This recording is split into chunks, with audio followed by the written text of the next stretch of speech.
ഇത്ര സംവിധാനത്തോടു കൂടി ചിട്ടയായ രൂപത്തിൽ സൂം ക്ലാസ്സുകളും അതേക്കുറിച്ചുള്ള വലിയ വിദഗ്ധരായ ആളുകളെ കൊണ്ടുവന്ന് വളരെ കൃത്യതയോടുകൂടി ഷാർപ്പ് ടൈമിൽ തുടങ്ങി ഇങ്ങനെ സംവിധാനിച്ചു കൊണ്ടുപോകുന്ന ഒരു സിസ്റ്റം വളരെയധികം പ്രശംസനീയമാണ്.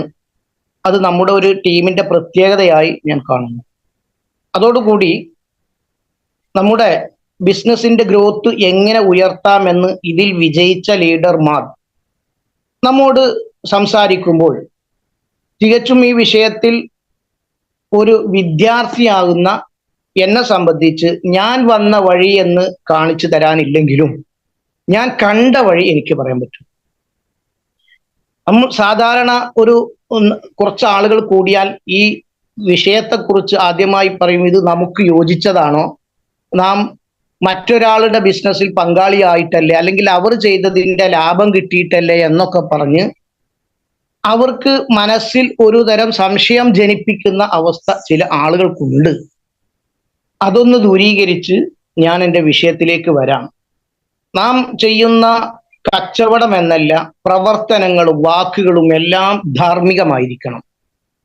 അത് ഭൗതികമായും മതപരമായും നാം വിശ്വസിക്കുന്ന സത്യങ്ങളിൽ അത് നമ്മുടെ പ്രവർത്തന വാക്കുകളും ബിസിനസ്സുകളും എല്ലാം സത്യമായി വരണം എന്നതിൻ്റെ ഭാഗം കൊണ്ട് തന്നെ നാം കാണപ്പെടാത്ത ഒരു വസ്തുവിനെ സംബന്ധിച്ച് കച്ചവടം നമുക്ക് അനുവദനീയമല്ല. നമുക്ക് അറിയില്ല, ഒരു സാധനം ഇന്ന ഭാഗത്തുണ്ട്, അത് ഞാൻ നിങ്ങൾക്ക് എത്തിച്ചു തരാം, അതിന് ഇത്ര രൂപയാകും എന്ന് പറഞ്ഞുകൊണ്ടുള്ള ഒരു കച്ചവടം അനുവദനീയമല്ല. തികച്ചും അങ്ങനെയുള്ളതല്ല.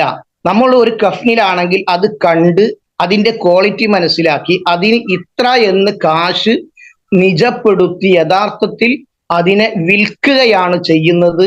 ആ കാശ് കൊടുക്കുന്നതോടു കൂടി തന്നെ അത് അവൻ ഉപകരിക്കുന്ന രൂപത്തിൽ അവന്റെ ഉടമസ്ഥതയിലാകുന്നത് കൊണ്ട് ഇത് കച്ചവടം അനുവദനീയമായ ഒന്നാണ്. അതുകൊണ്ട് പിന്നെ മറ്റുള്ള ഒന്ന് പറയാൻ, ഇതിങ്ങനെ ചെയ്ത് മറ്റുള്ള ആളുകളിൽ നിന്നുള്ള ഒരു കമ്മീഷൻ വരുന്ന സ്ഥിതിയല്ലേ. അത് യഥാർത്ഥത്തിൽ ഈ പ്രൊഡക്റ്റിനെ കുറിച്ച് പരസ്യം ചെയ്യുന്നത് വാമൊഴിയായി ഈ ഉപഭോക്താവാണ്. അതിങ്ങനെ പരസ്യം ചെയ്യുന്നത് വഴി കമ്പനിക്ക് കിട്ടുന്ന ലാഭത്തിൽ നിന്നൊരു വിഹിതം കമ്പനി കൊടുക്കുന്നതാ. അത് കൂലിയായിട്ട് കൊടുത്താലും പാരിതോഷികമായാലും ഇദ്ദേഹത്തിന് കിട്ടിയ അതിൽ കുറവ് വന്നിട്ടില്ലെങ്കിൽ, എനിക്ക് ഒരു കമ്മീഷൻ 100 രൂപ കിട്ടിയാൽ എൻ്റെ കൂടെ വരുന്ന ആളുകൾക്ക് പിന്നീട് കിട്ടുന്ന 10 രൂപ എൻ്റെ 100-ൽ നിന്ന് കുറച്ചെടുത്ത് 90 ആയിട്ടാണ് വരുന്നത് എങ്കിൽ അത് അനുവദനീയമല്ല. ഇത് എത്ര ആള് വന്നാലും പിന്നെ വന്നാലും ശരി, ആരുടെയും ഒന്നും കുറക്കുന്നില്ല. അത് കമ്പനി കൊടുക്കുന്നതാണ്, ഇദ്ദേഹവുമായി യാതൊരു ബന്ധവുമില്ല. പിന്നെ മറ്റൊന്ന് പറയുന്നത്, നമുക്ക് ഒരു കച്ചവടം ചെയ്യുമ്പോൾ മറ്റൊന്നുമായി ബന്ധം പാടില്ല എന്ന് പറഞ്ഞാൽ, നിങ്ങൾ 4 പേരെ ചേർത്തെങ്കിലേ ഇത് എടുക്കാൻ പറ്റൂ, അല്ലെങ്കിൽ ഇത് കമ്പനി നിങ്ങൾക്ക് തരൂ എന്ന് പറയുന്ന ഒരു നിബന്ധനയില്ല. നമുക്ക് ബിസിനസ് വളർത്തണമെങ്കിൽ നാം ചേർക്കുക. ഞാനൊരു കവചപ്രാശം വാങ്ങുമ്പോൾ കമ്പനിയിൽ നിന്ന് പറയുകയാണ്, നിങ്ങൾക്ക് കവചപ്രാശം കൊണ്ടുപോകാം, പക്ഷെ 2 പേരെയും കൂടി ചേർത്തിയിട്ട് ഐഡിയ അടിച്ചതിന് ശേഷമേ പറ്റൂ എന്ന് പറഞ്ഞു ഒരു നിബന്ധന ഉണ്ടെങ്കിൽ, അങ്ങനെ ഒരു നിബന്ധനയല്ലേ തെറ്റിദ്ധരിക്കുക. ആളെ ചേർത്തണം എന്നെങ്കിലേ കാര്യമുള്ളൂ. അങ്ങനെയൊന്നുമില്ല. ആളെ ചേർത്താൽ നമുക്ക് ബിസിനസ് തുടങ്ങാം. ഒരു കച്ചവടം തുടങ്ങി, തൊട്ടപ്പുറത്ത് വേറൊരു കച്ചവടം തുടങ്ങി, മഞ്ചേരിയിലോ കോഴിക്കോടിലോ കണ്ണൂരോ ഓരോ ഷോപ്പ് തുടങ്ങുന്നതിനെ സംബന്ധിച്ച് നമുക്ക് ആലോചിച്ചുകൂടെ? അങ്ങനെ നാം ഓരോ ഷോപ്പുകളാണ് തുടങ്ങുന്നത് എന്ന് കേവലം മനസ്സിലാക്കുക. ഇതാണ് കച്ചവടം. ഈ ചോദ്യങ്ങൾ ഇടക്കിടക്ക് നമ്മളിലേക്ക് വരുന്നത് കൊണ്ട് സാന്ദർഭികമായി ഉണർത്തിയതാണെന്ന് മാത്രം. അതുകൊണ്ട് അങ്ങനെയുള്ള തെറ്റിദ്ധാരണകൾ ഇതുവരെ ഇല്ല. ഇനി ഇതിൽ വരാൻ സാധ്യതയുള്ള തെറ്റിദ്ധാരണകൾ അതല്ലെങ്കിൽ എന്താണ് എന്ന് മനസ്സിലാക്കിയാൽ നമുക്കതിനെക്കുറിച്ച് ആരെങ്കിലും പറഞ്ഞു തന്നാൽ നമുക്കതിനെ കുറിച്ച് മനസ്സിലാക്കാം. അതുകൊണ്ട് ഈ കച്ചവടം 100% നമുക്ക് വിശ്വസിക്കാവുന്നതും നമുക്ക് അനുവദിക്കപ്പെട്ടതും ആകുന്നു എന്ന ആമുഖത്തോടു കൂടി ഞാൻ എൻ്റെ ഇന്നത്തെ വിഷയം തൈ ഹെൽത്ത്. എന്താണ് തൈ ഹെൽത്ത് കൊണ്ട് ഉദ്ദേശിക്കുന്നത്? നമ്മുടെ ശരീരത്തെക്കുറിച്ച് നാം മനസ്സിലാക്കിയാൽ, ഒരു മഹൽ വചനമുണ്ട്, നാം നമ്മുടെ ശരീരം മനസ്സിലാക്കിയാൽ നമ്മുടെ ദൈവത്തെ നമുക്ക് മനസ്സിലാക്കാൻ പറ്റുമെന്നാണ്. നമ്മുടെ ശരീരത്തിൽ ഒരു കിഡ്നിയും കരളും ഹൃദയം ഇങ്ങനെ വില പിടിച്ച വില വിലമതിക്കാനാവാത്ത ധാരാളം അവയവങ്ങളുടെ പ്രവർത്തനം മാത്രം നോക്കിയാൽ നമ്മുടെ ശരീരത്തിന്റെ വില നമുക്ക് മനസ്സിലാവും. ഇവിടെ തൈ ഹെൽത്ത് എന്ന് പറഞ്ഞാൽ നമ്മുടെ തൈറോയിഡ് ഗ്രന്ഥി, തൈറോയിഡ് എന്ന് പറഞ്ഞാൽ രോഗത്തിന്റെ പേരല്ല, ഒരു ഗ്രന്ഥിയുടെ പേരാണെന്ന് മനസ്സിലാക്കുക. എന്താണ് തൈറോയിഡ്? തൈറോയിഡ് നമ്മുടെ ചങ്കിന്റെ ഈ ഭാഗത്ത് കാണുന്ന ഏകദേശം പൂമ്പാറ്റയുടെ രൂപത്തിലുള്ള ഒരു ഗ്രന്ഥിയാണ് തൈറോയിഡ് ഗ്രന്ഥി. ഇതിന് ഹെൽത്ത് കൊടുക്കുക, ഇതിന് ആരോഗ്യം കൊടുക്കുക. നാം വെൽനെസ് അല്ലേ പ്രൊവൈഡ് ചെയ്യുന്നത്. വെൽനെസ് എന്താ ഉദ്ദേശിക്കുന്നത്? എന്താണ് വെൽനെസ്? അത് നമുക്കൊന്ന് അറിഞ്ഞിരിക്കാം. അതുകൊണ്ട് വെൽനെസ് എന്താണെന്ന് നമ്മൾ പഠിക്കണം. എന്താണ് വെൽനെസ്? ഭാവിയിൽ നമ്മുടെ ജീവൻ അപകടപ്പെടുത്തുന്ന രോഗങ്ങളിലേക്ക് നയിച്ചേക്കാവുന്ന, വളരെ ആരെങ്കിലും എഴുതി വെക്കുന്നുണ്ടെങ്കിൽ ശരിക്ക് വെൽനെസ് എന്താണെന്ന് നമുക്ക് പറഞ്ഞു കൊടുക്കാൻ പറ്റുന്ന രൂപത്തിലാണ് ഞാൻ പറഞ്ഞു തരുന്നത്. ഭാവിയിൽ ജീവൻ അപകടപ്പെടുത്തുന്ന രോഗങ്ങളിലേക്ക് നയിച്ചേക്കാവുന്ന അപകട സാധ്യത ഉള്ള ഘടകങ്ങളെ തിരിച്ചറിയുകയും അതിനുശേഷം അവ കുറക്കുന്നതിന് വേണ്ടി, ആ അപകട സാധ്യത, ഇപ്പൊ ഒരു ക്യാൻസർ വരാൻ സാധ്യതയുള്ളതിനെ നമ്മൾ തിരിച്ചറിയണം ആദ്യം, എന്നിട്ട് അതിനെ കുറക്കുന്നതിന് വേണ്ടി നാം പ്രവർത്തിക്കുകയും ചെയ്യുന്ന ആ ജീവിതത്തോടുള്ള സമീപനം. നമ്മൾ ഒരിക്കലും ആ രോഗം മാറ്റുന്നില്ല, മാറ്റാനുള്ള മരുന്ന് എന്ന രൂപത്തിൽ നമ്മൾ കൊടുക്കുന്നില്ല. ആ രോഗത്തെ തിരിച്ചറിഞ്ഞുകൊണ്ട് അതിനെ കുറക്കാൻ പറ്റുന്ന സമീപനമാണ് യഥാർത്ഥത്തിൽ വെൽനെസ്. ഈ വെൽനെസ്സിന് എന്താണ് അതിന്റെ ബെനിഫിറ്റ് എന്താണ്? അതിന്റെ ഗുണം എന്താണ്? ഒന്നാമത്തേത് നല്ല ഭക്ഷണം ഉണ്ടാവുക. നല്ല ഭക്ഷണം ഉണ്ടായാൽ അതാണ് വെൽനെസ്സിന്റെ ആ ഭക്ഷണമാണ് നാം പ്രൊവൈഡ് ചെയ്യുന്നത്. അതുപോലെ തന്നെ ഫിസിക്കൽ ഫിറ്റ്നസ് ആണ്, ശാരീരിക ക്ഷമതയുണ്ടാക്കുക, നമ്മുടെ ശരീരത്തിന് നല്ല ഊർജം കിട്ടുന്ന രൂപങ്ങളൊക്കെ ഉണ്ടാക്കുക. ഇതുവഴി എന്താ നമുക്കുണ്ടാവുന്നത്? ഗുഡ് സ്ലീപ്പ്, നല്ല ഉറക്കം കിട്ടും. ഇതൊക്കെ ഇതിന്റെ വെൽനെസ്സിന്റെ ഗുണങ്ങളാണ്. നല്ല ഉറക്കം കിട്ടും. പിന്നെന്താ? നോ സ്ട്രെസ്, സമ്മർദ്ദമില്ല. നമുക്ക് ഒരു ഭയങ്കര സ്ട്രെസ് ആയിട്ട് മാനസിക സമ്മർദ്ദം കുറക്കുന്നതിന് ഉപകാരം കിട്ടും വെൽനെസ്സുകൾ. അതുപോലെ തന്നെ അതൊക്കെ ഉണ്ടാവും. വളരെ പ്രധാനപ്പെട്ടത് നോ ഡോക്ടേഴ്സ് വിസിറ്റ്. ഏത് സമയത്തും നമ്മൾ ഡോക്ടർമാരെ ഇങ്ങനെ സന്ദർശിക്കുന്നതാണ് ഒഴിവാക്കി കിട്ടും. 60% ജനങ്ങളും മാനസികമായ വിഭ്രാന്തി കൊണ്ടാണ് ഡോക്ടർമാരെ സമീപിക്കുന്നത്. ഇത് പഠനം തെളിയിക്കുന്നുണ്ട്. എനിക്ക് ഇവിടെ ഒരു വേദന ഉണ്ടല്ലോ, ഒന്ന് പോയി നോക്കണം. എൻ്റെ കാലിനൊരു തളർച്ച ഉണ്ടല്ലോ, എനിക്ക് തലവേദന വരുന്നുണ്ടല്ലോ, എൻ്റെ കണ്ണിനൊരു മങ്ങലുണ്ടല്ലോ. ഇങ്ങനെ തോന്നിയിട്ടുള്ള മാനസിക സമ്മർദ്ദത്തിന്റെ പിന്നിലാണ് അധികവും ചികിത്സ തേടി എത്തുന്നത് എന്ന് വിദഗ്ധന്മാർ പറയുന്നുണ്ട്. ആ ഭാഗത്തേക്ക് ഞാൻ കിടക്കുന്നില്ല. ഇങ്ങനെയൊക്കെ വരുമ്പോൾ നമ്മുടെ ഇമ്മ്യൂണിറ്റി പവർ, നമ്മുടെ പ്രതിരോധ ശേഷി വർദ്ധിപ്പിക്കുകയാണ് യഥാർത്ഥത്തിൽ വെൽനെസ് കൊണ്ട് നമുക്ക് സാധ്യമാകുന്നത്. നമ്മുടെ ശരീരത്തിൽ തന്നെ ഏത് രോഗം വന്നാലും പ്രതിരോധിക്കാനുള്ള ഘടകങ്ങളുണ്ട്. ഒരിക്കലും അത് ഇന്ന് കാണുന്ന മരുന്ന് കൊണ്ട് തടുക്കുന്നതൊന്നും അല്ല.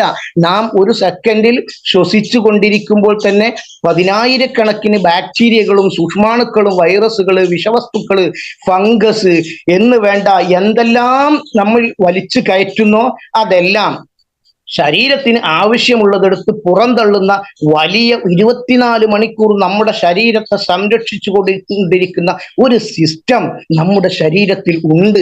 അതാണ് യഥാർത്ഥത്തിൽ നമ്മളെ കാത്തു സംരക്ഷിക്കുന്നത്. ആ സിസ്റ്റത്തിന് ബലം കൊടുക്കുക, ആ സിസ്റ്റത്തെ ശക്തിപ്പെടുത്തുകയാണ് യഥാർത്ഥത്തിൽ വെൽനെസിന്റെ ധർമ്മം. അതുകൊണ്ട് നാം കാക്കുന്നത്, വെൽനെസ് ചെയ്യുന്നത് നമ്മുടെ ശാരീരികമായ ക്ഷമതയും നമ്മുടെ പ്രതിരോധ ശേഷിയും എന്നല്ല, നാം നമ്മുടെ നിലനിൽപ്പിനെയാണ് ഈ വെൽനെസ് പ്രൊവൈഡ് ചെയ്യുന്നത് എന്ന് മനസ്സിലാക്കുക. അതിൽപ്പെട്ട ഒരു ചെറിയ ഒരു ഗ്രന്ഥിയാണ് തൈറോയിഡ്. എന്നാൽ തൈറോയിഡിനെ കുറിച്ച് വളരെയധികം നമുക്ക് വിശദീകരിച്ച് മനസ്സിലാക്കേണ്ടതുണ്ട്. ഈ തൈറോയിഡിന്റെ ഗുണങ്ങൾ ചെറിയതല്ല. തൈറോയിഡിന്റെ ഗുണങ്ങൾ എന്ന് പറയുന്നത് വലിയ ധർമ്മം ചെയ്യുന്നുണ്ട്. നമ്മുടെ ശരീരത്തിൽ ഇന്ന് നാം കാണുന്ന നാം ചൂട് അനുഭവപ്പെടുന്നത് തൈറോയിഡിന്റെ പ്രവർത്തനം അതിൽ പങ്കുണ്ട്.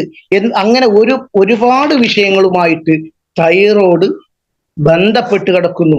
യഥാർത്ഥത്തിൽ തൈറോയിഡ് എന്ന് പറയുന്നത് ഒരു ഗ്രന്ഥിയാണ്. അതിന്റെ രോഗം തൈറോയിഡിസം. ഇന്ത്യൻ ജനതയിൽ, നമ്മുടെ ഇന്ത്യക്കാരിൽ ഏകദേശം 10-ൽ ഒരാൾക്ക് തൈറോയിഡിന്റെ പ്രോബ്ലം ഉണ്ടെന്നാണ്. അതിൽ തന്നെ ഏറ്റവും കൂടുതൽ സ്ത്രീകളാണ് എന്നതാണ് മറ്റൊരു കണക്ക്. ഏകദേശം ഇന്ത്യൻ ജനങ്ങളിൽ 10ൽ ഒരാൾക്കുള്ളതോട് കൂടി അത് പകുതിയിലധികം എന്നല്ല 3 മടങ്ങോളം കൂടുതലാണ് സ്ത്രീകൾ എന്ന് പറയുമ്പോൾ ഇന്ത്യൻ ജനതയിൽ ഒരു കുറച്ച് മുമ്പുള്ള കണക്ക് ഇന്ന് ഏകദേശം 42 ദശലക്ഷം അല്ലെങ്കിൽ 45ഓളം ദശലക്ഷം ജനങ്ങളിൽ തൈറോയ്ഡ് ഗ്രന്ഥിക്ക് പ്രോബ്ലം സംഭവിച്ചിട്ടുണ്ട് എന്നാണ് കണക്ക് വരുന്നത്. അപ്പൊ തൈറോയിഡുമായി ബന്ധപ്പെട്ട് നാം മനസ്സിലാക്കേണ്ടത് 42 ഏകദേശം 4.5 കോടി ജനങ്ങൾ ഇന്ത്യയിലുണ്ടെന്നർത്ഥം. അത്രയും ജനങ്ങൾക്ക് തൈറോയ്ഡ് പ്രോബ്ലം ഉണ്ട്. അതിൽ തന്നെ 3 മടങ്ങ് സ്ത്രീകളാണ് പുരുഷന്മാരെക്കാൾ ഈ രോഗം ബാധിച്ചിട്ടുള്ളത് എന്ന് നമുക്ക് നാം മനസ്സിലാക്കി വെക്കേണ്ടതാണ്. അതുകൊണ്ട് തന്നെ നാം എന്ത് ചെയ്യണം? എത്രയും വേഗത്തിൽ തൈറോയിഡിനെ കുറിച്ച് പ്രതിരോധിക്കാൻ നാം എല്ലാവരും തയ്യാറാവണം. ഏകദേശം കുറച്ച് വർഷങ്ങൾക്ക് മുമ്പ് ഒരു 20 വർഷം അല്ലെങ്കിൽ 25 വർഷം മുമ്പുള്ള ആളുകളോട് ചോദിച്ചാൽ അറിയാം, തൈറോയിഡിന്റെ പ്രശ്നങ്ങളൊന്നും കേട്ടവർ പോലും ഉണ്ടാവില്ല. അതിലേക്ക് ഞാൻ വരാം. ഏതായാലും നാം എന്ത് വേണം? ലെറ്റ്സ് അണ്ടർസ്റ്റാൻഡ് തൈറോയിഡ് നാം മനസ്സിലാക്കുക. ഏകദേശം ഒരു പൂമ്പാറ്റയുടെ രൂപത്തിലുള്ളതാണ് തൈറോയിഡ്. ഈ തൈറോയിഡ് ഗ്രന്ഥിയിൽ നിന്ന് പ്രധാനപ്പെട്ട് 3 ഹോർമോൺ പ്രൊഡ്യൂസ് ചെയ്യുന്നുണ്ട്. 3 ഹോർമോണാണ്. ഒന്ന് 3 ഹോർമോണിൽ 2 തരം ഹോർമോണിന്റെ അളവ് കൂടുമ്പോഴാണ് 2 തരം തൈറോയിഡിന്റെ പ്രശ്നങ്ങളുമുണ്ട്. ഒന്ന് എഴുതി വെച്ചോളൂ, ഹൈപ്പർ തൈറോയിഡിസം, മറ്റൊന്ന് ഹൈപ്പോ തൈറോയിഡിസം.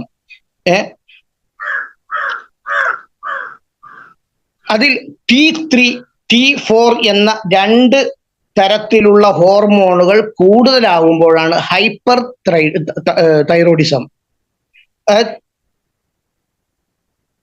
ട്രൈഐഡോതൈറോണിൻ എന്ന് പറയുന്ന T3, അതുപോലെ തൈറോക്സിൻ എന്ന് പറയുന്ന T4, ഈ 2 ഹോർമോണിന്റെ അളവ് കൂടുതലാകുമ്പോൾ ഇത് 3 വിധത്തിൽ, അതുപോലെ കാൽസിറ്റോണിൻ എന്ന് പറയുന്ന ഒരു ഹോർമോൺ, ഇങ്ങനെ 3 ഹോർമോൺ ഈ തൈറോയ്ഡ് ഗ്രന്ഥിയിൽ നിന്ന് റിലീസ് ചെയ്യുമ്പോൾ അതിൽ പറഞ്ഞ T4 T3 എന്ന് പറയുന്ന 2 ഹോർമോണിന്റെ അളവ് കൂടുതലാകുമ്പോൾ ശരീരത്തിന് അത് പ്രയാസങ്ങൾ ഉണ്ടാക്കും. അനുവദിക്കപ്പെട്ട അളവിൽ നിന്ന് കൂടുതൽ. ഈ അനുവദിക്കപ്പെട്ട അളവ് എത്രയാണ് എന്നുള്ളത് ഒരു ലാബിൽ പോയി പരിശോധിച്ചാൽ അതിൽ T3 T4 TSH ഇങ്ങനെ 3 ടെസ്റ്റാണ് നടത്തുക. അതിൽ T3യും T4ന്റെയും അളവ് കൂടുതലായാൽ അതിന് ഹൈപ്പർ തൈറോയിഡിസം എന്നും, T3യുടെയും T4ന്റെയും അളവ് കുറഞ്ഞു പോയിട്ടുണ്ട് എങ്കിൽ അതിന് ഹൈപ്പോ തൈറോയിഡിസം എന്നുമാണ് പറയുന്നത്. അതായത് കുറഞ്ഞ തൈറോയിഡിന് ഹൈപ്പോ തൈറോയിഡിസം എന്നും, കൂടുതലുള്ള തൈറോയിഡിന് ഹൈപ്പർ തൈറോയിഡിസം എന്നും പറയും. ഇത് രണ്ടും ശരീരത്തിലേക്ക് റിലീസ് ചെയ്യുമ്പോൾ ഈ തലച്ചോറുമായി വലിയ ബന്ധമുണ്ട്. തലച്ചോറിന്റെ ഒരു ഗ്രന്ഥിയുടെ പേരാണ് പിറ്റ്യൂട്ടറി ഗ്രന്ഥി. ഈ പിറ്റ്യൂട്ടറി ഗ്രന്ഥിയിൽ നിന്ന് ഒരു മെസ്സേജ് വരും, ഇതാ എന്താണ് T4ഉം T3യും കൂടുതലായിട്ടുണ്ട്. ആ സമയം കൂടുതലാകുന്ന സമയം അതിൽ നിന്ന് തൈറോയ്ഡ് സ്റ്റിമുലേറ്ററി ഹോർമോൺ എന്ന് പറയുന്ന ഒരു ഹോർമോൺ റിലീസ് ചെയ്യും കുറഞ്ഞ അളവിൽ. അപ്പോ അതിനെ റിലീസ് ചെയ്യുന്നതാണ് നമ്മുടെ തലച്ചോറ്. അപ്പൊ നോക്കണം, നമ്മുടെ കഴുത്തിലുള്ള ഒരു ഗ്രന്ഥിയും തലച്ചോറിലുള്ള ഒരു ഗ്രന്ഥിയും ഇത് കുറഞ്ഞ അളവിൽ തൈറോയിഡിസത്തിന്റെ T3യും T4ഉം കൂടുമ്പോൾ കുറഞ്ഞ നിലക്ക് TSH വരും. TSH എന്ന് പറഞ്ഞാൽ മനസ്സിലാക്കുക, തൈറോയ്ഡ് സ്റ്റിമുലേറ്ററി ഹോർമോൺ. ഇത് തൈറോയിഡിൽ നിന്ന് T3യും T4ഉം കൂടുതലാകുമ്പോൾ TSH എന്ന് പറയുന്ന ഹോർമോൺ കുറവായിട്ട് റിലീസ് ചെയ്യും. ഇത് കുറവാകുമ്പോൾ പിറ്റ്യൂട്ടറി ഗ്രന്ഥിയിൽ നിന്ന് TSH കൂടുതൽ ശരീരത്തിലേക്ക് റിലീസ് ചെയ്യും. ഇങ്ങനെയാണ് ഇത് ഏകദേശം മനസ്സിലാക്കാൻ വേണ്ടി അതിന്റെ പറഞ്ഞത് എന്ന് മാത്രം. നാം മനസ്സിലാക്കേണ്ടത് 2 വിധം തൈറോയ്ഡ് ഉണ്ടെന്നും അതിന് പ്രയാസങ്ങൾ വന്നാൽ ശരീരത്തിന് പല പ്രയാസങ്ങളും ഉണ്ടാകുമെന്നും നാം മനസ്സിലാക്കണം. അത് മനസ്സിലാകുമ്പോൾ നമുക്ക് തൈറോയ്ഡ് ഉണ്ടോ ഇല്ലേ എന്നുള്ളത്. അതുകൊണ്ട് തന്നെ തൈറോയ്ഡിന്റെ ഹൈപ്പർ തൈറോയിഡിസം, ഉയർന്ന തൈറോയിഡിസത്തിന്റെ ഏതാനും ലക്ഷണങ്ങൾ, ഏകദേശം ഒരു 10ഓളം പ്രധാനപ്പെട്ട ലക്ഷണങ്ങൾ നിങ്ങൾ നോട്ട് ചെയ്തു വെച്ചാൽ മനസ്സിലാക്കാൻ പറ്റും. ഒന്നാമത്തത്, ഹൈപ്പർ തൈറോയിഡിസം എന്ന് പറയുന്ന ഉയർന്ന തൈറോയിഡിസത്തിന്റെ പ്രധാന ലക്ഷണം നെർവോസ്നെസ്, അസ്വസ്ഥത ഉണ്ടാകുക എന്നാണ്. വളരെ അസ്വസ്ഥനാവും. അവന് എവിടെയും നമ്മൾ പറയില്ല, എവിടെ നിൽക്കാനോ ഇരിക്കാനോ പറ്റാത്ത തരത്തിലുള്ള ഒരു അസ്വസ്ഥത പ്രകടിപ്പിക്കുന്ന ഒരു പ്രവണത ഉണ്ടാവും. ഒന്നാമത്തെ ഒരു പ്രശ്നം. അതിനോട് കൂടി തന്നെ ഒരു തരം ഇറിറ്റബിലിറ്റി, അവന് ദേഷ്യം വരുന്ന അവസ്ഥ, ഭയങ്കര ചൂടായിരിക്കും, ഏത് സമയത്തും ദേഷ്യപ്പെട്ടു പോകുന്ന അവസ്ഥ. അതൊക്കെ തൈറോയിഡിന്റെ പ്രശ്നം കൊണ്ടാണ്. തൈറോയിഡിന്റെ ഗ്രന്ഥിയിൽ നിന്ന് ഈ തൈറോയിഡിസം കൂടിയതിന്റെ ഒരു ബുദ്ധിമുട്ടാണ്. അതുപോലെ തന്നെ അവന് മസിൽ വീക്ക്നെസ് ഉണ്ടാവും, മസിലുകൾക്കൊക്കെ ക്ഷീണം വരിക, ശരീരമൊക്കെ തളർച്ച വരിക, ഇങ്ങനെയൊക്കെ ഉണ്ടാവും. അതോടുകൂടിയാണ് സ്ത്രീകൾക്കാണെങ്കിലോ അവർക്ക് ഇറഗുലർ മെൻസ്ട്രൽ പീരിയഡ് എന്ന് പറഞ്ഞാൽ അവരുടെ മെൻസസിന്റെ കറക്റ്റായ അവസ്ഥ കുറയും എന്ന് പറഞ്ഞാൽ വളരെ കുറച്ചു വരികയോ കൂടെ എപ്പോഴെങ്കിലും ഉണ്ടാവുകയോ എന്ന് പറഞ്ഞാൽ മെൻസസിന്റെ അവസ്ഥ വളരെ കുറഞ്ഞു പോകുന്ന ഒരു അവസ്ഥ വരികയും അത് ശരീരത്തിന് വലിയ ബുദ്ധിമുട്ടുണ്ടാക്കുകയും ചെയ്യും. പിന്നെ വെയിറ്റ് ലോസ്, ശരീരം ക്ഷീണിച്ചു പോവുക, തടി കുറഞ്ഞു പോവുക, മറ്റേ മെലിഞ്ഞു പോകുന്ന ഒരു അവസ്ഥ. പിന്നെയാണ് ട്രബിൾ സ്ലീപ്പിംഗ്, വളരെ ബുദ്ധിമുട്ടായ ഉറക്കം ശരിയായ രൂപത്തിൽ കിട്ടാതെ ഉറക്കം കിട്ടൂല. തൈറോയിഡ് കൂടിക്കഴിഞ്ഞാൽ, തൈറോയിഡിന്റെ ഈ പ്രയാസം, ഹൈപ്പർ തൈറോയിഡിസം വന്നു കഴിഞ്ഞാൽ ഉറക്കം കിട്ടൂല. പിന്നെ ഒന്നാണ് വിഷൻ പ്രോബ്ലം, കാഴ്ചക്കും പ്രശ്നം വരും. അതുപോലെ തന്നെ മറ്റൊന്നാണ് ചൂട് സഹിക്കാൻ പറ്റാത്ത അവസ്ഥ. ചെറിയ അവസ്ഥയിൽ തന്നെ ചെറിയ ചൂട് വരുമ്പോഴേക്കും വലിയ ചൂട് അനുഭവപ്പെട്ട് ചില ആളുകൾ ചെറിയ ചൂടായി, ഇപ്പൊ നല്ല ചൂടുള്ള കാലാവസ്ഥ, ഇതിൽ തൈറോയിഡ് കൂടിയ ആളുകളുടെ അവസ്ഥ എന്തായിരിക്കും? അവന് തീരെ സഹിക്കാൻ പറ്റൂല ചൂട്, ഈ ഒരു അവസ്ഥയും ഉണ്ടാവും. അതോടുകൂടെ അവന് റേസിംഗ് ഹാർട്ട് ബീറ്റ്, അവന്റെ ഹൃദയമിടിപ്പ് കൂടും. ഇത്രയും ലക്ഷണങ്ങളാണ് തൈറോയിഡ് കൂടിയാലുള്ള അവസ്ഥ. എന്നാലോ കുറഞ്ഞാൽ, തൈറോയിഡ് ഏറ്റവും കുറഞ്ഞു വന്നാൽ എന്താണ് അവസ്ഥ?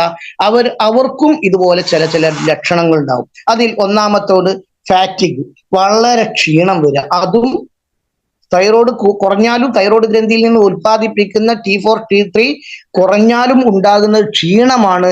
അതുപോലെ അവന് തടി കൂടി വരും. നേരത്തെ ഹൈപ്പറിൽ വരുന്നത് മെലിഞ്ഞു പോവുകയാണെങ്കിൽ ഇത് തടി കൂടി വന്നിട്ട് അസ്വസ്ഥത കൂടുക, തടി കൂടുന്ന ഒരവസ്ഥ വരും. അതുപോലെ തന്നെയാണ് അവർക്ക് ഫീലിംഗ് കോൾഡാണ്, അവർക്ക് തണുപ്പാ സഹിക്കാൻ പറ്റുക, എപ്പോഴും തണുത്തുകൊണ്ട്. ചില ആളുകൾക്ക് അങ്ങനെയാണ്, ചൂടൊരു പ്രശ്നമല്ല, തണുപ്പിന്റെ ഒരു ചെറിയ അംശം പോലും അടുത്തൂടെ പോകാൻ പറ്റൂല, അവർക്ക് ഭയങ്കര തണുപ്പ് ഫീൽ ചെയ്യും. ഇത് T4 T3 കുറഞ്ഞതിന്റെ അവസ്ഥയാണ്. തൈറോയിഡ് കുറഞ്ഞ അവസ്ഥയിലാണ് തണുപ്പ് ഫീൽ ചെയ്യുന്നത്. അവർക്ക് നല്ല ജോയിന്റ് മസിൽ പെയിൻ ഉണ്ടാവും, ജോയിന്റ് ആൻഡ് മസിൽ പെയിൻ, നല്ല മസിൽ പെയിനാ. മറ്റവർക്കും ഉണ്ടാവും, എങ്കിലും ഇത് കുറഞ്ഞവർക്ക് കുറച്ച് കൂടുതൽ മസിൽ പെയിൻ വരും. അവർക്ക് മറ്റൊരു ദോഷം കൂടിയുണ്ട്, ഹെയർ ലോസ് വരിക, അതായത് മുടി കൊഴിഞ്ഞു പോവുക, അതുപോലെ തൊലി പൊട്ടി പോവുക, ഇങ്ങനെ ചില അസ്വസ്ഥതകൾ വരും. ഡിപ്രഷനും കൂടും. തൈറോയിഡിന്റെ ഹൈപ്പോ തൈറോയിഡിസം ആണെങ്കിൽ, എന്ന് പറഞ്ഞാൽ കുറഞ്ഞ തൈറോയിഡിസം ആണ് എങ്കിൽ അവർക്ക് ഡിപ്രഷൻ കൂടുതലാണ് വരിക. അവർക്ക് കോൺസ്റ്റിപ്പേഷനും വരും, എന്ന് മലബന്ധം സാധ്യതയുണ്ട്. അതുകൊണ്ട് ഇതൊക്കെ പറയുന്നത് നമ്മുടെ പ്രൊഡക്റ്റുകളിൽ ഇതിനൊക്കെ പരിഹാരം ഉണ്ട് എന്നതിലേക്കാണ് ഈ ലക്ഷണങ്ങൾ പറയുന്നത്. അതുകൊണ്ട് ഈ ലക്ഷണങ്ങൾ നമുക്കുണ്ടോ, അല്ലെങ്കിൽ നാം അറിയുന്നവരിൽ ഉണ്ടോ എന്ന് നോക്കണം. അതുപോലെ hypothyroidism low heart beat ആണ്. നേരത്തെ ഹൈപ്പർ ആകുമ്പോൾ ഹാർട്ട് കൂടുതലാണ് റേസ് ചെയ്യുന്നത്. എന്നാൽ ഹൈപ്പോ ആണെങ്കിൽ, ഏറ്റവും കുറഞ്ഞതാണെങ്കിലോ അവർക്ക് ഹൃദയമിടിപ്പ് മന്ദഗതിയിലാവുക ചെയ്യുക, വളരെ സ്ലോ ആവും. അതുപോലെ തന്നെയാണ് ആർത്തവത്തിന്റെ വിഷയം. നേരത്തെ ആർത്തവം വളരെ കുറഞ്ഞു പോവുകയാണെങ്കിൽ സ്ത്രീകളെ സംബന്ധിച്ച് ഹൈപ്പോ തൈറോയിഡിസം ആണെങ്കിൽ ആർത്തവത്തിന്റെ അത് കൂടും, ബ്ലീഡിംഗ് ആയിട്ടും ദിവസങ്ങളോളം വന്ന് അതിനും വലിയ പ്രയാസങ്ങൾ ഉണ്ടാവും. അങ്ങനെയാണ് ഇത് രണ്ടും നാം എന്ത് ചെയ്യണം, നന്നായി മനസ്സിലാക്കി വെക്കേണ്ട ഒരു കാര്യമാണ്. അതുകൊണ്ട് തൈറോയിഡ് ഗ്രന്ഥികൾക്ക് ഇത്രയും തകരാറുകൾ സംഭവിച്ചാൽ ഉണ്ടാകുന്ന പ്രധാന ലക്ഷണമാണ് ഇതൊക്കെ ഉള്ളത്. അതുകൊണ്ട് തൈറോയിഡിസത്തെ സംബന്ധിച്ച് നമുക്ക് ഏറ്റവും ചുരുങ്ങിയത് നാം കാണുന്നതിലോ അവർക്കുള്ള ലക്ഷണം ഇതൊക്കെയാണെന്ന് നാം മനസ്സിലാക്കണം. ഇനി നമുക്ക് വേണ്ടത് ഏറ്റവും ഫാക്ടേഴ്സ് എഫക്റ്റിംഗ് തൈറോയിഡ്, എന്ത് ഘടകങ്ങളൊക്കെയാണ് തൈറോയിഡിസത്തെ ബാധിക്കുന്നത്, എന്തുകൊണ്ടാണ് നമുക്ക് തൈറോയിഡിസം ഉണ്ടാകുന്നത് എന്നതിൽ ഏറ്റവും പ്രധാനപ്പെട്ട ഒരു കാര്യം പറഞ്ഞത് ഇംപ്രോപ്പർ ഡയറ്റ് എന്നാണ്. അനുചിതമായ ഭക്ഷണം, ഒരിക്കലും തന്നെ നോട്ട് ചെയ്യാം, അനുചിതമായ ഭക്ഷണം, യോജിപ്പില്ലാത്ത ഭക്ഷണം, നാം കഴിക്കാൻ പാടില്ലാത്ത, ഹോട്ടലിൽ നിന്ന് കളറ് ചേർത്തതും തണുത്തതും വീണ്ടും വീണ്ടും ചൂടാക്കിയതും മരവിപ്പിച്ചതും കളറ് ചേർത്തതും എന്ന് വേണ്ട ആരോഗ്യകരമല്ലാത്ത ഈ ഭക്ഷണം തൈറോയിഡ് ഗ്രന്ഥികളെ നശിപ്പിക്കാൻ, അതിന്റെ ഹോർമോൺ റിലീസ് ചെയ്യുന്നതിന് തകരാറ് വരുത്താൻ വലിയ ഒരു കാരണമായി ഈ ഭക്ഷണം, അത് പലതിനും കാരണമാണ്. ഒരു രോഗത്തിനല്ല, ഒരുപാട് തരം രോഗങ്ങൾക്ക് ഈ ഇംപ്രോപ്പർ ഡയറ്റ് വലിയ പ്രയാസമാണ്. ഇനി രണ്ടാമത്തത് സ്ട്രെസ്ഫുൾ ലൈഫ് സ്റ്റൈൽ. ഏത് സമയം മാനസിക സമ്മർദ്ദം, എന്തെങ്കിലും കാരണം കൊണ്ട് എപ്പോഴും മാനസിക പ്രയാസം ഉണ്ടാകുക, നമ്മുടെ ജീവിത ചുറ്റുപാടുകളിൽ നിന്ന് നമ്മുടെ ലൈഫ് സ്റ്റൈലിൽ മാനസികമായി സമ്മർദ്ദം വന്നുകൊണ്ടിരിക്കുന്ന വല്ലാത്തൊരു കാലഘട്ടമാണ്. അത് സാമ്പത്തികമായോ ശാരീരികമായോ കുടുംബ പ്രയാസങ്ങളൊക്കെ ആയിട്ട് മാനസിക സമ്മർദ്ദം ഉണ്ട് എങ്കിൽ ഇതിന് തൈറോയിഡ് ഗ്രന്ഥികൾക്ക് പോലും അത് ബാധിക്കും എന്നതാണ് വലിയ ഒന്ന്. പിന്നെ ഇന്ന് ഏറ്റവും കാണുന്നതാണ് ലാക്ക് ഓഫ് അയോഡിൻ ഇൻടേക്ക് എന്ന് പറഞ്ഞാൽ അയോഡിൻ കുറഞ്ഞ ഭക്ഷണം. അതുകൊണ്ടാണ് ഇപ്പൊ ഈ അടുത്ത കാലത്തൊക്കെ അയോഡിൻ ചേർത്ത സാൾട്ട്, ഉപ്പൊക്കെ വരാൻ തുടങ്ങിയത്. അയോഡിൻ വളരെ കുറവായിട്ടാണ് കിട്ടുന്നത്. പിന്നെ ജനറ്റിക് പ്രയാസം, അതായത് എന്താ പറയാ, പാരമ്പര്യമായി ഈ രോഗങ്ങൾ ഉണ്ടെങ്കിൽ ഇത് മക്കളിലേക്കോ പിന്നെ അവരുടെ പേരക്കുട്ടികളിലേക്കൊക്കെ വ്യാപിച്ചു കൊണ്ടിരിക്കുന്ന ഒരവസ്ഥയും ഈ വിഷയം വരും. അതുകൊണ്ട് ഇത് എത്ര സൂക്ഷിച്ചാലും ശരി, പാരമ്പര്യമായി ഉണ്ടെങ്കിൽ അതും ഭാവി തലമുറയിലേക്ക് വരും, അല്ലെങ്കിൽ നമുക്ക് കിട്ടിയത് മുൻ തലമുറയിൽ നിന്നാവാം.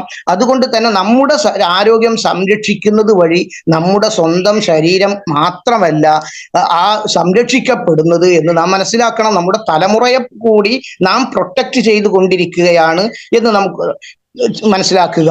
അതോടുകൂടി തന്നെ മറ്റൊരു പ്രഗ്നൻസി, ഗർഭധാരണം നടക്കുന്ന സ്ത്രീകളിൽ തൈറോയ്ഡ് പ്രോബ്ലം ഉണ്ടാവും. അതുകൊണ്ടാണ് മിക്ക സ്ത്രീകൾക്കും ഗർഭത്തിന്റെ അവസ്ഥയിൽ അവർ തൈറോയ്ഡ് ചെക്ക് ചെയ്യുകയും അതിന് വേണ്ടുന്ന നടപടികൾ എടുക്കുകയും ചെയ്യുന്നത്. ആ പ്രഗ്നൻസി ടൈമിൽ മാത്രമാണ് അവർക്ക് പക്ഷേ ഈ പ്രയാസം ഉണ്ടാകുന്നത്. അത് അതിനോട് കൂടി ചിലപ്പോൾ തീരാനുള്ള സാധ്യതയുണ്ട്. അതല്ല, അത് തകരാറിലായി അതിനെ വേണ്ടതുപോലെ കെയർ ചെയ്യാത്തത് കൊണ്ട് അത് പിന്നെ ശരീരത്തിൽ ബുദ്ധിമുട്ടുണ്ടാക്കാനും സാധ്യതയാണ്. എന്നാലും പ്രഗ്നൻസി ടൈമിൽ തൈറോയിഡിന് ചെറിയ പ്രയാസങ്ങൾ ഉണ്ടാകുന്നത് സാധാരണയാണ്. പിന്നെ ഇനാക്റ്റീവ് ലൈഫ് സ്റ്റൈൽ എന്ന് പറഞ്ഞാൽ നിഷ്ക്രിയമായ ജീവിതശൈലി. ഈ ആള് വെറുതെ ടി വി കാണുക, ഉറങ്ങുക എന്നല്ലാതെ, അല്ലെങ്കിൽ ഒരു അനങ്ങാപ്പാറയായി നിൽക്കുന്ന ഒരു ആക്റ്റീവും ഇല്ലാത്ത ഒരു അവസ്ഥ ജീവിതശൈലി ഉണ്ടെങ്കിൽ അവിടെയും തൈറോയിഡിസം ബാധിക്കാൻ സാധ്യതയുണ്ട്. അതുകൊണ്ട് then what should be done, നാം എന്താണ് ചെയ്യുക? ഇതൊക്കെ ഇപ്പൊ നമ്മൾ പറഞ്ഞു. അവിടത്തേക്കാണ് നമ്മുടെ വിഷയം വരുന്നത്. തൈറോയ്ഡ് ഗ്രന്ഥി എന്താണെന്നും തൈറോയ്ഡ് ഗ്രന്ഥിക്ക് ബാധിക്കുന്ന വിഷയങ്ങളെന്നും അത് എങ്ങനെ ശരീരത്തിൽ റിലീസ് ചെയ്യുന്നു എന്നും അത് എന്തൊക്കെ ഘടകങ്ങൾ കൊണ്ടാണെന്നൊക്കെ നാം കേവലം ചെറിയ രൂപത്തിൽ മനസ്സിലാക്കി. അതുകൊണ്ട് നമുക്ക് എന്ത് ചെയ്യാൻ പറ്റും? ഇവിടെയാണ് പ്രസക്തമായി നാം ചിന്തിക്കേണ്ടത്. കാരണം ഇന്ന് market is flooded with a number of thyroid medication എന്ന് പറഞ്ഞാൽ നിരവധി മരുന്നുകളാൽ, ഈ തൈറോയിഡിനുള്ള നിരവധി മരുന്നുകളാൽ ഇന്ന് വിപണി നിറഞ്ഞിട്ടുണ്ട്. ഒരിക്കലും വിപണിയിൽ മരുന്നില്ലാത്ത പ്രശ്നമൊന്നുമില്ല. പക്ഷേ അതിൽ മിക്ക മരുന്നുകളും but they do have some side effects on long run.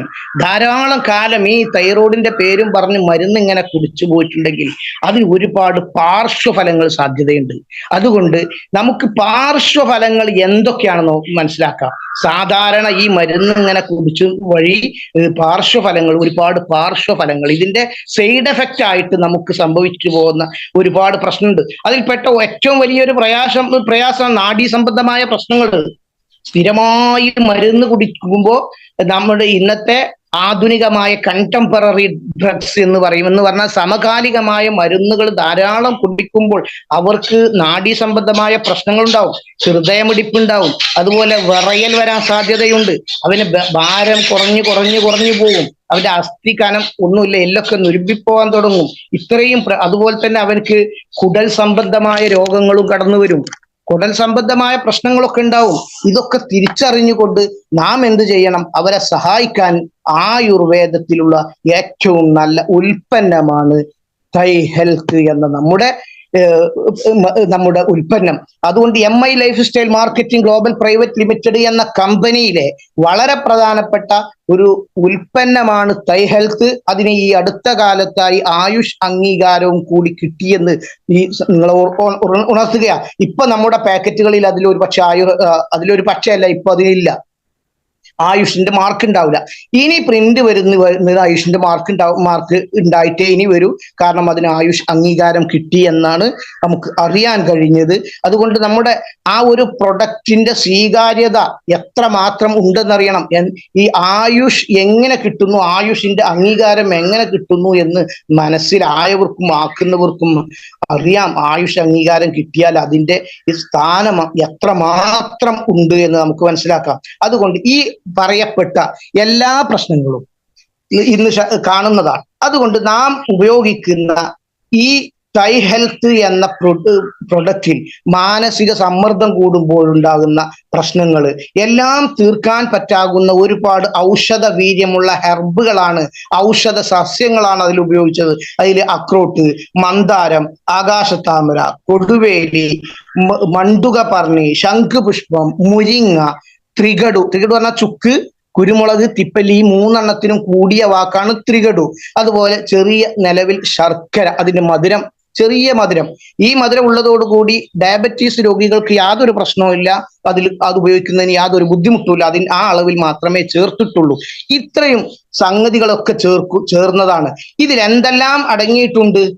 മാനസിക സമ്മർദ്ദം ഇതിൽ വരുന്നത് കൊണ്ട് തൈറോയ്ഡ് ബാധിച്ച ആളുകൾക്ക് തൈ ഹെൽത്തിന്റെ കൂടെ നമ്മുടെ മാനസിക സമ്മർദ്ദം കുറക്കാനുള്ള ഉൽപ്പന്നങ്ങൾ നമ്മുടെ കയ്യിൽ എന്തൊക്കെയുണ്ടോ അതും അവർക്ക് കൊടുക്കാം. ഫൈസ്ട്രസ് മാനസിക സമ്മർദ്ദം കുറക്കാൻ, അവരുടെ ഞരമ്പുകൾക്ക് തണുപ്പ് കിട്ടാൻ, അവരുടെ ഞരമ്പുകൾക്ക് ആരോഗ്യം കിട്ടാൻ, മാനസികമായുള്ള നമ്മുടെ ശരീരത്തിൽ നിന്ന് തലച്ചോറിലുള്ള ഹോർമോൺ ശരീരത്തിലേക്ക് റിലീസ് ചെയ്യും. മാനസികമായി വലിയ പ്രയാസം ഉണ്ടാകുന്ന സമയം. അതുകൊണ്ട് ശരീരം ക്ഷീണിച്ചു പോകും, മാനസികമായി തളർന്നു പോകും, ശേഷിയില്ലാതെ ആവും. കാല് മുതൽ പാദം വരെ തളർത്താൻ സാധ്യതയുള്ള സംഗതിയാണ് സ്ട്രെസ് എന്ന് പറയുന്നത്. അതുകൊണ്ട് അങ്ങനെ ഉള്ള ആളുകൾക്ക് മാനസിക സമ്മർദ്ദം കൂടുമ്പോൾ ഫൈസ്ട്രസ് ഈ തൈ ഹെൽത്തിനോട് കൂടെ കൊടുക്കാം. അതുപോലെയാണ് സ്ത്രീകളാണെങ്കിൽ വുമൺ കമ്പാനിയൻ കൂടെ കൊടുക്കാം. അതേ ഏറ്റവും ഹാർട്ടിന് പ്രയാസമുള്ള ആൾ കൂടെ നമ്മുടെ വെൽ ഹാർട്ട് കൂടി ഉപയോഗിക്കുകയാണ് എങ്കിൽ വളരെയധികം നല്ലതാണ്. ഇതൊക്കെ അതിന്റെ കൂടെ വരുന്നതാണ്. അതുകൊണ്ട് തന്നെ തൈ ഹെൽത്തിനെ കുറിച്ചുള്ള ഇതിൽ അടങ്ങിയിട്ടുള്ള പ്രധാനപ്പെട്ട 8ലധികം വരുന്ന ഔഷധങ്ങൾ, അവയെക്കുറിച്ച് നമുക്ക് വിശദമായി പറയാനും കേൾക്കാനും ഉണ്ട്. പക്ഷെ അതെല്ലാവരും കൂടിയിട്ട് നോട്ട് ചെയ്തിരിക്കാൻ അക്രോട്ട്, അതിലടങ്ങിയിട്ടുള്ള ഹെർബ് എഴുതിയെടുത്തോളൂ. അത് വേണ്ടുന്ന ആളുകൾക്ക് യൂട്യൂബിലൂടെ കണ്ടെത്തി അവരുടെ ഗുണഗണങ്ങൾ മനസ്സിലാക്കാൻ പറ്റും. ഒന്ന് അക്രോട്ട്, മന്ദാരം, ആകാശത്താമര, കൊടുവേലി, മണ്ടുകപർണി, അങ്ങനെ തന്നെ എഴുതി വെച്ച് അടിച്ചു കിട്ടും. മണ്ടുകപർണിയാണ് ഏകദേശം അതൊക്കെ ചെടികളാണ്, ഇലകളാണ്, ചെറിയ ചെറിയ വള്ളികളാണ്. അതൊന്നും വലിയ നാം പാഠ്യവിഷയമാക്കിയാൽ ഓരോന്നിനും ഓരോ മണിക്കൂർ വെച്ച് പറഞ്ഞാൽ തീരൂല. കാരണം അതിന്റെ ശാസ്ത്രീയ നാമം, അത് എവിടെ കിട്ടുന്നു, ഏത് ഭാഗത്ത് കാണുന്നു എന്നൊക്കെ നമുക്ക് മനസ്സിലാക്കാൻ പറ്റും. ശംഖുപുഷ്പം, മുരിങ്ങ, ത്രികടു പറഞ്ഞാൽ ചുക്ക്, കുരുമുളക്, തിപ്പല്ലി. അതിൽ ചുക്കും മുളകൊക്കെ എല്ലാവർക്കും അറിയാം, കുരുമുളകൊക്കെ. എന്നാൽ തിപ്പല്ലി അറിയാത്ത കുറച്ച് ആളുകളൊക്കെ ഉണ്ടാവും. അവർക്കൊക്കെ അതിൽ നിന്ന് മനസ്സിലാക്കാൻ പറ്റും. ഈ കൊടുവേലി എന്ന് പറയുമ്പോൾ തന്നെ കൊടുവേലിയെ കുറിച്ച് പഠിക്കുമ്പോൾ മനസ്സിലാവും വലിയ അപൂർവമായ സസ്യമാണെങ്കിൽ അതിൽ നീല കൊടുവേലിയുണ്ട്, വെള്ള കൊടുവേലിയുണ്ട്, ചുവന്ന കൊടുവേലി, അങ്ങനെ 3 തരത്തിലുള്ള കൊടുവേലി സാധാരണയായി നമുക്ക് കാണാൻ പറ്റും. അപ്പൊ ഇതൊക്കെ ഒന്ന് മനസ്സിലാക്കാൻ വേണ്ടി അതിന്റെ ഘടകങ്ങൾ, അതിൽ ഉപയോഗിച്ച ഹെർബുകളെ കുറിച്ച് നാം നോട്ട് ചെയ്ത് വെക്കുക. അപ്പോൾ നമുക്ക് അത് യൂട്യൂബിൽ നിന്ന് കണ്ടെത്തി നമ്മുടെ ഇത് സംബന്ധമായിട്ടുള്ള നമുക്കുള്ള അറിവിനെ പരിപോഷിപ്പിക്കുകയാണ് നാം ചെയ്യേണ്ടത്. പിന്നെ ഒരു കാര്യം കൂടി നാം ശ്രദ്ധിക്കണം. ഇതൊക്കെ കൊടുക്കുമ്പോൾ ഏറ്റവും ടേക്ക് കെയർ, നാം ശ്രദ്ധ പുലർത്തേണ്ട ഒരു കാര്യമുണ്ട്. എന്താണ്? ഒരു കാരണവശാലും തൈറോയിഡ് സുഖപ്പെടുത്താം എന്ന് പറഞ്ഞുകൊണ്ട് തൈറോയിഡിനുള്ള മരുന്നുകളായി കൊടുക്കാൻ പാടില്ല. അതിന് നമുക്ക് പെർമിഷനും ഇല്ല. എന്താണ് തൈറോയിഡ് ബാധിച്ച ആളുകൾക്ക് നാം ചെയ്യുന്ന ഈ മരുന്നുകളോട് കൂടി അതിനെ നല്ല നിലക്കാക്കി കൊണ്ടുവരാൻ പറ്റുന്ന ഉൽപ്പന്നമാണ്, ഭക്ഷണ പദാർത്ഥമാണ്, അല്ലെങ്കിൽ ആരോഗ്യം സംരക്ഷിക്കാൻ പര്യാപ്തമായ ഒരു വസ്തുവാണ് നാം കൊടുക്കുന്നത്. അതുകൊണ്ട് ആരും തന്നെ ഇത് അതിനുള്ള മരുന്നാണ്, അതുകൊണ്ട് നിങ്ങൾ ആ മരുന്നൊക്കെ നിർത്തിക്കോളൂ എന്ന് പറഞ്ഞു കൊടുക്കരുത്. ആ മരുന്ന് ഉപയോഗിക്കുന്നതിനോട് കൂടി ഇത് കൂടി കൊടുക്കുക. അതുപോലെ തന്നെ കർശനമായി അതിന്റെ ഡോസേജ് എത്രയാണ്? 2-3 ടീസ്പൂൺ വീതം 2-3 നേരം. എന്താ ഇങ്ങനെ പറയും? 2 ടീസ്പൂൺ വീതം 2 നേരം കൊടുത്താൽ മതി. അല്ലെങ്കിൽ 3 ടീസ്പൂൺ കൊടുക്കാം, എന്തായാലും അത് 3 നേരമാക്കാം കുറച്ച് കൂടുതലുള്ള ആളുകൾക്കൊക്കെ. പക്ഷെ അത് കർശനമായി പാലിക്കുന്നതോടുകൂടി 3 മാസം, ഏറ്റവും കുറഞ്ഞത് 3 മാസമെങ്കിലും അത് ഉപയോഗിച്ചാൽ പരിപൂർണമായി ഒരു പക്ഷേ ശരീരത്തിൽ നിന്ന് തൈറോയ്ഡ് ഗ്രന്ഥികൾക്കുള്ള പ്രയാസങ്ങൾ നീങ്ങും. അതുകൊണ്ട് ആർക്കെങ്കിലും ഒരു ബോട്ടിൽ കൊടുത്ത് 4 ദിവസം കുടിച്ച് അല്ലെങ്കിൽ 15 ദിവസം ഉപയോഗിച്ച് അതിനൊരു മാറ്റവും ഇല്ല എന്ന് പറഞ്ഞാൽ നാം അതിന് ഉത്തരവാദികളല്ല. അതുകൊണ്ട് അത് കൊടുക്കുന്ന ആളുകൾ, ഇത് വാങ്ങുന്നവർക്ക് അല്ലെങ്കിൽ ഉപയോഗിക്കുന്നവർക്ക് ഉത്തമ ബോധ്യം ഇതേക്കുറിച്ച് ഉണ്ടാകണം. കാരണം അത് നമ്മുടെ കമ്പനി തന്നെ പറയുന്നുണ്ട്, വേഗത്തിലുള്ള റിസൾട്ട് ഒന്നും കുറച്ച് സമയത്തേക്ക് കിട്ടൂല എന്നാ പറയുന്നത്. ഒരിക്കലും തന്നെ no quick results need to consume for some time. കുറച്ചു കാലത്തേക്ക് ഈ ഉപഭോക്താവിന് അതിന് കിട്ടൂല എന്ന് കമ്പനി തന്നെ നമ്മൾ അറിയിക്കുന്നുണ്ട്. അത് 3 മാസം ക്രമം തെറ്റാതെ ഉപയോഗിക്കണം. അതുപോലെ തന്നെ ആ സമയത്ത് ആരോഗ്യകരമായ ഭക്ഷണം, നല്ല ഭക്ഷണം കഴിക്കണം. വിഷലിപ്തമായ ഹോട്ടലിൽ നിന്ന് അവിടുന്ന് ഇവിടുന്നൊക്കെ കിട്ടുന്ന ഭക്ഷണവും കഴിച്ചുകൊണ്ട് കുറെ തൈറോയ്ഡ് ഗ്രന്ഥിയെ സംരക്ഷിക്കാൻ വേണ്ടി ഹെൽത്ത് ഉണ്ട് എന്ന ബലത്തോടു കൂടി അങ്ങനെ നടന്നാ പോരാ. ഭക്ഷണം ക്രമം പാലിക്കണം. അതുപോലെ വ്യായാമം ചെയ്യണം.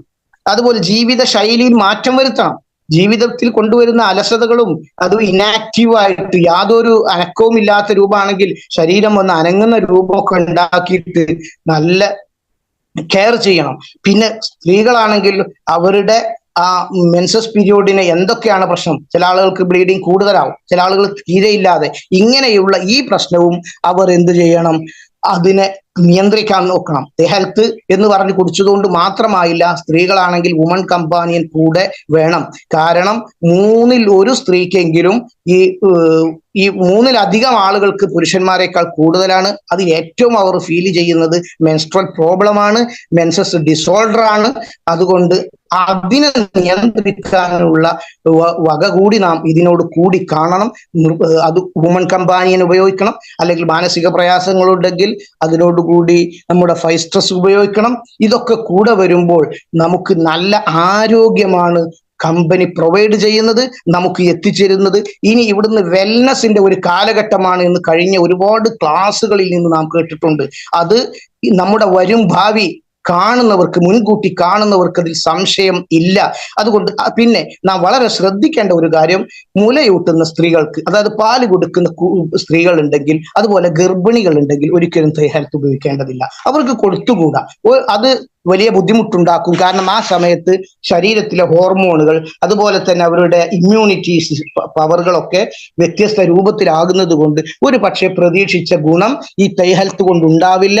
അതുകൊണ്ട് അങ്ങനെ ഗർഭിണികളും മുലയൂട്ടുന്ന സ്ത്രീകൾക്കും ഒരിക്കലും നാം ശുപാർശ ചെയ്യാൻ പാടില്ല. അതോടുകൂടി നാം മനസ്സിലാക്കേണ്ടത്, പ്രമേഹ രോഗികൾ, നമ്മുടെ ഡയബറ്റിക് പേഷ്യൻസിന് യാതൊരു പ്രശ്നവുമില്ല. ചില ആളുകൾക്ക് ഇതൊക്കെ കൊടുക്കുക, ഞാൻ ഡയബറ്റിക് പേഷ്യന്റ് ആണെന്ന് പറയും, എനിക്ക് പ്രമേഹമുണ്ട്, ഞാൻ ഡയബറ്റിക്സ് ഉള്ള ആളാണ് എന്ന് പറഞ്ഞ ഒരു അഭിമാനം പോലെ പറയുന്ന ഒരു അവസ്ഥയുണ്ട്. അതുകൊണ്ട് എനിക്കിത് പറ്റൂല. ആ വിഷയത്തിൽ ഈ നമ്മുടെ കഫനില്, അതുപോലെ ഈ ഹെൽത്ത്, ഇങ്ങനെ ചില വസ്തുക്കളൊന്നും യാതൊരു പ്രയാസവുമില്ല. കാരണം അതിലൊക്കെ ചെറിയ അളവിൽ മാത്രമാണ് ഷുഗർ ഉള്ളത്. അത് നമ്മുടെ ശരീരത്തിൽ ഉപകാരപ്പെടുകയല്ലാതെ ഒരിക്കലും പ്രമേഹ രോഗികൾക്ക് ആ പ്രയാസം ഉണ്ടാവില്ല. 3-ൽ 2 ഭാഗം ഡയബറ്റിക് പേഷ്യന്റിനും തൈറോയിഡിന്റെ പ്രയാസം ഉണ്ടാവും. തൈറോയിഡിന്റെ പ്രയാസം ഇല്ലാത്ത ഡയബറ്റിക് പേഷ്യന്റ് വളരെ കുറവാണ്. പിന്നെ ഇത് കൊടുക്കുന്നതോടുകൂടി 15 വയസ്സിന് മുകളിലുള്ളവർക്ക് മാത്രമാണ് യോജിച്ചിട്ടുള്ളത്. നല്ല ആരോഗ്യമുള്ള കുട്ടിയാണെങ്കിലും ആരോഗ്യം കുറഞ്ഞ കുട്ടിയാണെങ്കിലും അത് സ്ത്രീകളാണെങ്കിലും എന്താണെങ്കിലും ഒരു 15 വയസ്സിന് ശേഷമാണ് ഈ തൈറോയിഡിന്റെ പ്രയാസമുണ്ടെങ്കിൽ ട്രൈ ഹെൽത്ത് ഉപയോഗിക്കേണ്ടത്. അതുകൊണ്ട് അതൊക്കെ നാം കൂടെ നാം മനസ്സിലാക്കുക എന്ന് മാത്രമാണ് ഇതിനെ എനിക്ക് ചെറിയ രൂപത്തിൽ വിശദീകരിച്ചുകൊണ്ട് ട്രൈ ഹെൽത്തിനെ കുറിച്ച് നാം മനസ്സിലാക്കേണ്ടത്. നാം ഓരോ വസ്തുക്കളെ കുറിച്ചും നാം ഇന്ന് കഴിക്കുന്ന ഭക്ഷണം, വെള്ളം ഒന്നും നമ്മുടെ ശരീരത്തിന് യോജിച്ചതല്ല. നമുക്ക് ശരീരത്തിന് യോജിക്കുന്ന ഭക്ഷണത്തിൽ നിന്ന് കിട്ടേണ്ട ഒരുപാട് കാര്യങ്ങളുണ്ട്. വിറ്റാമിൻസ് കിട്ടണം, പ്രോട്ടീൻസ് കിട്ടണം, അതുപോലെ കാർബോഹൈഡ്രേറ്റ്സ് കിട്ടണം, ന്യൂട്രീഷ്യൻസ് കിട്ടണം, മിനറൽസ് കിട്ടണം. ഇതൊക്കെ നമ്മുടെ ഭക്ഷണത്തിൽ നിന്ന് നമുക്ക് കിട്ടണം. പക്ഷെ ഇതൊക്കെ നഷ്ടപ്പെട്ട് വെറും വിഷലിപ്തമായ ഒരു തരം ഭക്ഷണങ്ങളാണ് നാം അങ്ങാടികളിൽ നിന്ന്, മാർക്കറ്റുകളിൽ നിന്ന് വാങ്ങിക്കൊണ്ടുവരുന്നതും അത് വളരെയധികം കൂടെ ചൂടാക്കുന്നതും അത് ശരീരത്തിന് കേടുവരും. അതുപോലെ തന്നെ കളറ് ചേർത്തതൊക്കെ ശരീരത്തിന് പ്രയാസങ്ങൾ വരും. അതുകൊണ്ട് അത്രയും ഭക്ഷണങ്ങളൊക്കെ നിർത്തുകയും അതിനോട് കൂടെ നമ്മുടെ ഉൽപ്പന്നങ്ങൾ നാം ഉപയോഗിക്കുകയും ചെയ്യുന്നത് വഴി ഒരു പക്ഷേ നമ്മുടെ ശരീരത്തിനും മനസ്സിനും നമ്മുടെ സമ്പത്തിനും കുടുംബത്തിനും ഒക്കെ അനുഗ്രഹമായി മാറും. അതുകൊണ്ട് എല്ലാവർക്കും നല്ല തരത്തിലുള്ള ഈ വിഷയത്തെ സംബന്ധിച്ചുള്ള അറിവ് ഉണ്ടാവണമെന്നും നമുക്കതെല്ലാം ഉണ്ടാവട്ടെ, നമ്മുടെ ബിസിനസ്സുകളിൽ വളർച്ചയും ഉയർച്ചയും നമുക്ക് ഉണ്ടാവട്ടെ എന്ന് ആശംസിക്കുകയും പ്രാർത്ഥിക്കുകയും ചെയ്യുന്നതോടുകൂടി എനിക്ക് ഈ അവസരം തന്ന ഉമർ ഉസ്താദിനും അതുപോലെ എന്നെ ഇതിലേക്ക് എത്തിച്ച വാപ്പുത്തങ്ങൾക്കും ഒരിക്കൽ കൂടി നന്ദി രേഖപ്പെടുത്തുന്നു.